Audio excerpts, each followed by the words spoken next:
the first part of a good setup is to oil the board.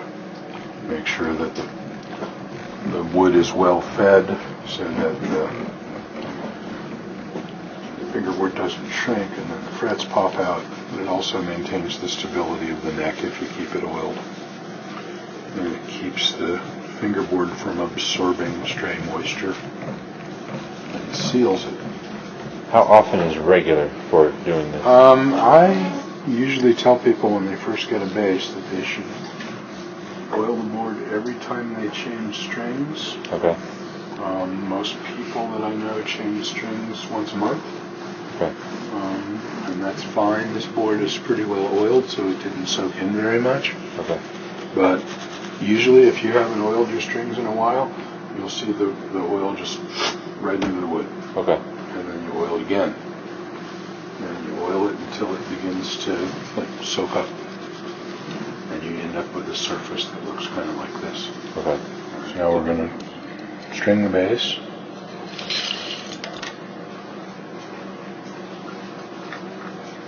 When I string the bass, I usually cut the strings off 2 tuners past where the thing goes.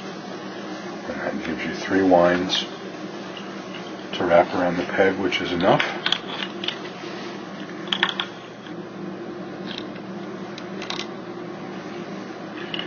I'm not actually a believer in taking 1 string off at a time. It's really whatever your personal voodoo is, but as long as you get the strings off and on fairly quickly and get the bass back to pitch, it shouldn't be an issue. And usually what I do is hold the bass string down at the 1st and the 15th fret or 16th fret. And I check the bottom of the string and the 8th fret. Right?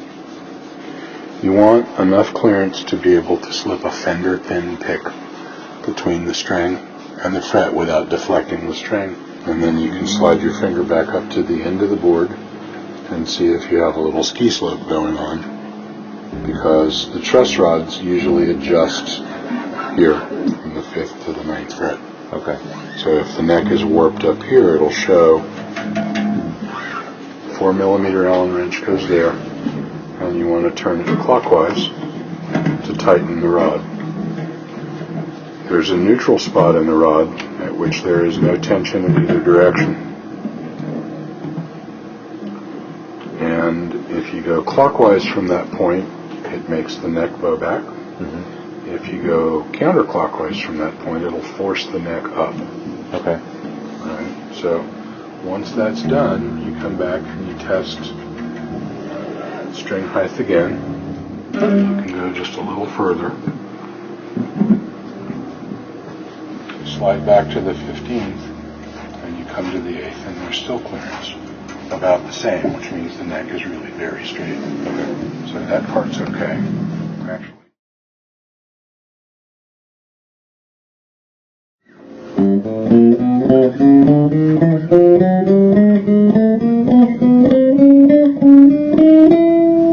Play it all the way up to make sure there's no buzzing.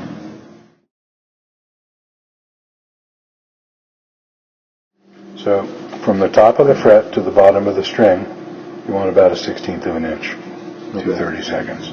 And then you do the same thing all the way across the radius on every string so that the radius of the strings follow the fingerboard, and you adjust the height of the bridge accordingly.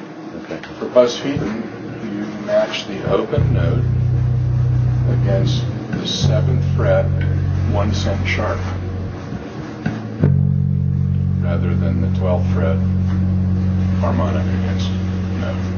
Alright? Note against the 7th 1 cent sharp. The A string is at the 12th fret 1 cent sharp. Okay? So flat means that the saddle is too far away from the 12th fret. So in order to make the note sharper and more in tune, you loosen the saddle, it slides towards the 12th fret, and then you have to go back and get the string to pitch again. You go 1 cent sharp, and it's still a little flat. At what fret is that again? 7th fret, 1 cent sharp against the open note. So we'll loosen that some more. Bring it down. And the other thing you need to know is if you have to move the saddles a lot, it actually changes the action height of each string.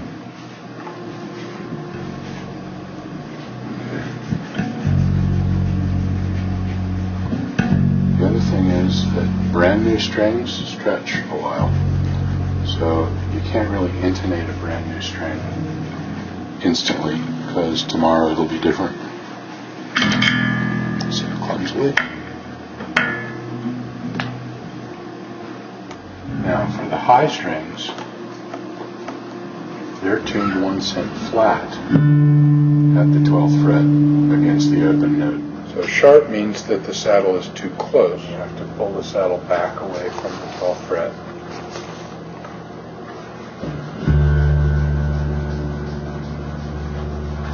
And then get the string back to pitch. That's good.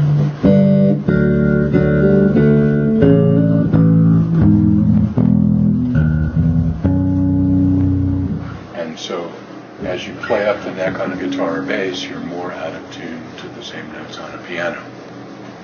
And what feeting does is shortens the distance from the nut to the first fret, or the 0 fret to the first fret, to reduce the end tension and make the first 3 positions play better in tune.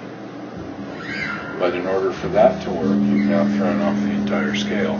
You had to find a different way to intonate the bass. So basically what feeting does is borrow pitch. Some intervals are really easy and you can stretch them a lot and they sound great. Other intervals you can't.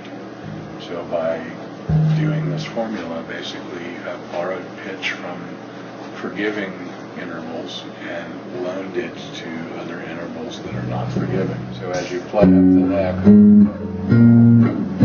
your intervals are still good.